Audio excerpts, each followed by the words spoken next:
Hi friends, welcome back to promo vlogs. ఈ రోజు వీడియోలో పిల్లలకి ఎంతో ఇష్టమైన జామ్, అది కూడా రా మ్యాంగోస్ తో జామ్ పర్ఫెక్ట్ గా టేస్టీగా ఎలా తయారు చేసుకోవాలో ఇప్పుడు మనం చూద్దాం. ఫస్ట్ టైం మీరు మా ఛానల్ చూస్తున్నట్లయితే సబ్స్క్రైబ్ చేసి మమ్మల్ని సపోర్ట్ చేయండి. రా మ్యాంగో జామ్ కోసం పచ్చి మామిడికాయల్ని 2 తీసుకున్నానండి. వీటి వెయిట్ వచ్చేసి 500 గ్రాములు. వీటిని శుభ్రంగా వాష్ చేసుకొని తుడుచుకొని తీసుకోవాలి. ఇప్పుడు వీటిపై తోలుని పీల్ చేసుకొని తీసుకోవాలి. ఇలా పీల్ చేసుకున్న మామిడికాయలని ముక్కలుగా మీడియం సైజులో కట్ చేసుకోవాలి. మరీ చిన్న ముక్కలుగా కట్ చేసుకోవద్దండి. ఇలా ఈ సైజులో మామిడికాయలను కట్ చేసుకొని పక్కన పెట్టుకోవాలి. ఇప్పుడు ఒక పాన్ తీసుకొని అందులోకి 2 కప్పుల వరకు నీళ్లను యాడ్ చేసుకొని నీళ్లను బాయిల్ చేసుకోవాలి. నీళ్ళు ఇలా బాయిల్ అవ్వడం స్టార్ట్ అయ్యాక కట్ చేసి పెట్టుకున్న మామిడి ముక్కల్ని ఇందులోకి వేసుకొని ఒకసారి తిప్పుకొని మూత పెట్టి ఉడికించుకోవాలండి. మధ్య మధ్యలో తిప్పుకుంటూ మామిడి ముక్కలు బాగా మెత్తగా అయ్యేంత వరకు ఉడికించుకోవాలి. చూడండి, ఇలా స్మాష్ అయ్యేలాగా ఉడికించుకోవాలి. నాకు ఇక్కడ ఉడకడానికి 6 నిమిషాలు పట్టిందండి. ఇప్పుడు వీటిని ఫిల్టర్ చేసుకొని ఉడికించుకున్న మామిడి ముక్కల్ని పూర్తిగా చల్లారనివ్వాలి. పూర్తిగా చల్లారాక మిక్సర్ జార్లోకి తీసుకొని బ్లెండ్ చేసుకుందాం.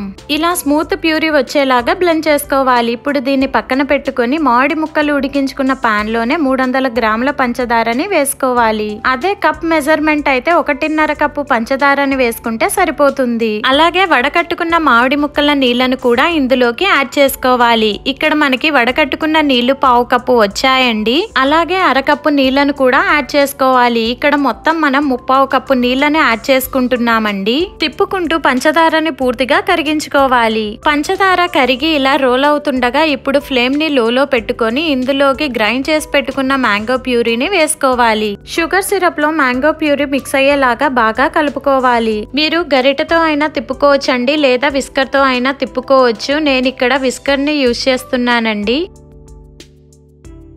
ఇలా బాగా కలుపుకున్న తర్వాత ఫ్లేమ్ ని మీడియంలోకి మార్చి తిప్పుకుంటూ దగ్గర పడేంత వరకు ఉడికించుకోవాలి. పాన్ చుట్టూ స్క్రాప్ చేస్తూ అడుగు అంటుకోకుండా ఉడికించుకోవాలి. 7 నిమిషాల తర్వాత జామ్ ఇలా థిక్ అయిందండి. ఇప్పుడు ఫస్ట్ జామ్ టెస్ట్ చేసి చూద్దాం. ముందుగా ఫ్లేమ్ ని లోకి మార్చి డ్రైగా ఉండే స్టీల్ ప్లేట్ ని తీసుకొని అందులోకి కొన్ని చుక్కల జామ్ ని వేసుకోవాలి. ప్లేట్ ని ఇక్కడ చూపిస్తున్న విధంగా కింది కంటే చూడండి, ఇక్కడ వాటర్ లాగా జామ్ అనేది కారటం లేదు. అలాగే జామ్ కింద కూడా వాటర్ అనేది లేదు. సో జామ్ ఇలా రన్నింగ్ అవ్వకుండా ఉంటే పర్ఫెక్ట్ కన్సిస్టెన్సీ వచ్చినట్లు. మీకు ఇంకా జారుగా ఉంటే మరో 2 నిమిషాల పాటు ఉడికించుకొని చెక్ చేసుకుంటే సరిపోతుందండి. ఇప్పుడు ఇందులోకి టేస్ట్ ను బ్యాలెన్స్ చేయడానికి 1/2 టీ స్పూన్ ఉప్పును వేసుకుంటున్నానండి. అలాగే ఇక్కడ రా మ్యాంగోతో చేస్తున్నాను కాబట్టి చిటికెడు గ్రీన్ ఫుడ్ కలర్ ని కూడా యాడ్ చేస్తున్నాను. ఫుడ్ కలర్ కంప్లీట్లీ ఆప్షనల్ అండి. వీటిని బాగా మిక్స్ చేసుకోవాలి. ఇలా బాగా మిక్స్ చేసుకున్న తర్వాత స్టవ్ ఆఫ్ చేసుకుని వేడిగా ఉన్నప్పుడే జామ్ ని స్టోర్ చేసుకునే కంటైనర్ లోకి స్టోర్ చేసుకోవాలి. ఇలా వేడిగా స్టోర్ చేసుకోవడం వల్ల జామ్ అనేది సెట్ అవుతుందండి.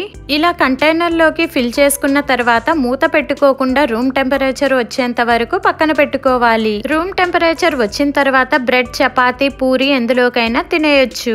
ఇలా మామిడికాయల సీజన్ లో చేసి పెట్టుకుంటే సంవత్సరం పాటు మన బిజీ టైమ్స్ లో లేదా పిల్లలకి బ్రేక్ఫాస్ట్ లో బ్రెడ్, చపాతీ మీద అప్లై చేసిస్తే హ్యాపీగా ఇష్టంగా తినేస్తారు. సో ఈ సీజన్ లో మీరు ఇలాంటి రెసిపీని అస్సలు మిస్ చేయకండి. డెఫినెట్ గా ట్రై చేయండి. అలాగే మీకు ఎలా కుదిరిందో కామెంట్ చేయండి. ఈ రెసిపీ మీకు నచ్చినట్లయితే మీ ఫ్యామిలీ అండ్ ఫ్రెండ్స్ కి షేర్ చేయండి. ఇలాంటి సింపుల్ అండ్ టేస్టీ రెసిపీస్ కోసం ప్రమో వ్లాగ్స్ ఛానల్ ని సబ్స్క్రైబ్ చేసుకోవడం మర్చిపోకండి.